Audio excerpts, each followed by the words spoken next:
من برای یک خیل نامردها، من امروز متاسفانه برای یک خیل جاهل ها، من امروز متاسفانه برای یک خیل انسانهایی که خودپرستی میکنند و خانه خدا میروند. وقتی که خانه خدا که رفتی، انسانیت مثل یک طفل بیگناه شده برمیگرده. یعنی که تو به کدام روی رفتی مزاری پیغمبرمون محمد مصطفی صلی الله علیه و آله و سلم زیارت کردی. در نزد پیامبرمون قبر حضرت ابوبکر صدیق است. شما رفتین زیارت کردین آمدین، اما باز با کارهایی که پیش دست میزدین باز به همین کاراتان دوچند کرده رفته ایستادین. برادرها، شما یگان حج روی را، خانه خدا روی را یگان راه دوشنبه و کلوب یوان کردین. من نمیدونم دو سه ماه پس حج میروه. یک سالده دو بار سه بار حج میره. البته این خوب است، بهتر است، اما تو خود نشانتی که روی، اما تو اونجا که روی، تو بعدی برگشتن از خانه خدا تو توبه نکنی، به راه راست هدایت نشی، لقمه حرام خوری، تو حاجی نیستی، تو یگان حاجی نیستی. ما اوقا علم هم ندارم، نه که عقل و ذکاوت کامل دارم که با پرگی گفته میتوانم که کسانی که با دقت گوش کنین جوانا، کسانی که یک بار حج میروند در اونجا گیره و زاله و تولا میکنند، الله مهربان گناهاش عفو میکنه و باز با وطنش برگشته کارهاش دوچند میکنه، دروغ میگه، بیوه‌بازی میکنه، حق یتیم را میخورد و هر کاری که از دستش آید میکند، چون که نفس خود را اداره کرده نمیتواند متاسفانه. پس یک بار که توبه کردی، دویم بارن تو تکرارن گناه کنی، الله مهربان او گناه های تو را که تازه کرده بود باز دوچند در گردن تو زم میکنه. ای بدبخت. حاضر این سخنهای من خیالتان میشوه که من سوم ندارم یا که من حج رفته نمیتونم. من از همین سبب گفته استم. نه برادرها، من یک چیز حیران میشم. طول 15 سال شد که یک سوال مرا به غضب میاره و این سوال مرا به نهایت غمگین میکنه. میدونید چی است برادرها؟ همین یک بار که حج رفتی، خیلی دو بار که رفتی، شرط نیست خانه خدا 10 بار برای 20 بار برای. همون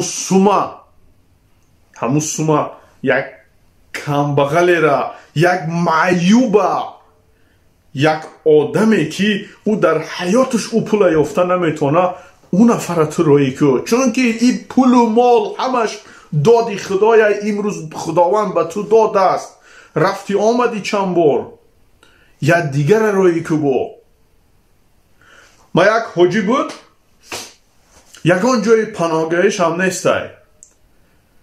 یک حاجی بود در ناحیه یوان، آدمی کلانسال، در خونهش کار میکردم. 6-7 بار حج رفته گیه.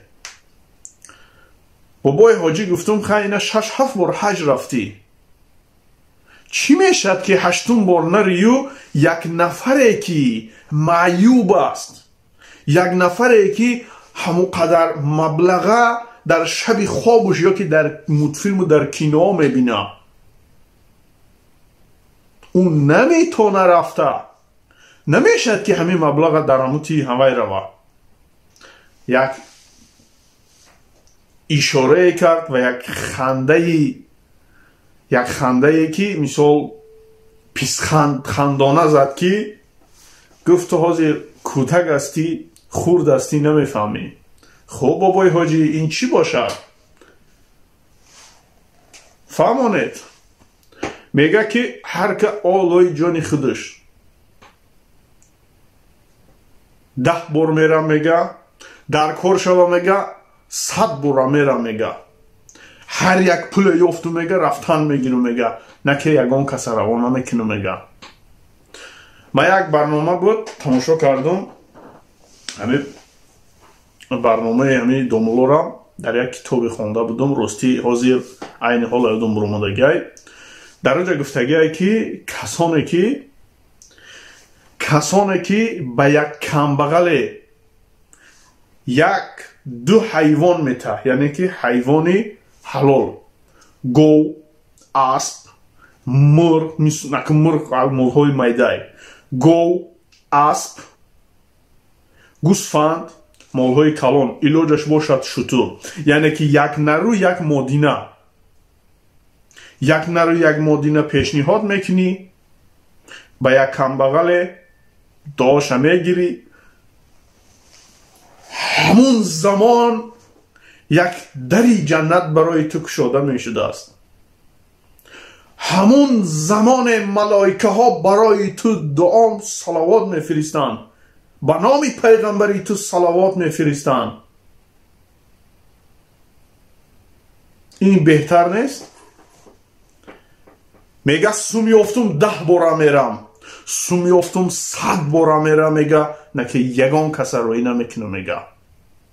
حاضر همه بلوگرها رو هرچی میگن همه بلوگرهایی که последний 10 سال پیش در سامانه یوتیوب کار کرده استیان به از همون ملا و ایشانای من 100% میگم برای که همه ملا ایشانا خودشان پول بیوان 10 تا زن میگیرن 4 تا زن میگیرن ایش سر میتیا اوشا میگیره کلی چیستواش 10 میگذره. گفتی او حاجی که 10 بارم حج میره 100 بارم حج میره اما کاری خیر نمیکنن. اینا خودشون میگن خیر کنین اما خود نمیکنند. شما با دقت باشین. مقصد ویدیوی ما در چی بود که همه ما البته مسلمان هستیم ما که دیگه را نمیدونم همه خودم یک حسیات دارم که خیلی 1 بار رفتم 2 بار رفتم خیلی 3 بار رفتم. اگر یک دیگر را من روان کنم یک نفره که او انسان هیچ باوری نداره رفتنه گیره میکنه برای اوجا رفتن همه خیلی نفر را روی کنم ما خودم چه مای 4 بار رفتنه یک نفر را روی کنم ما خرسان میشم در دلی ما گواهی پیدا میشه ما خرسنده خود ما یعنی که خود دیگه حس میکنم همون چیست گوشه ایمانداری است.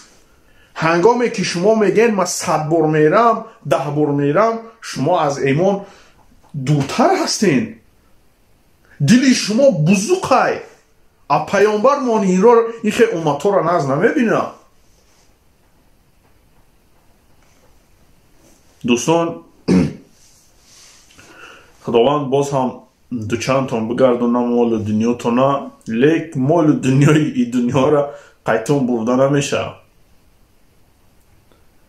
مال و مول ای دنیا را برده نمیشه اما یک راه میدونم که مال و ملک ای دنیا را با خود میبری. ویدیوی آینده در این باره میشود. امیدوارم که یگان کس خفه نمیشه. همه تونه به الله مهربان میسپارم.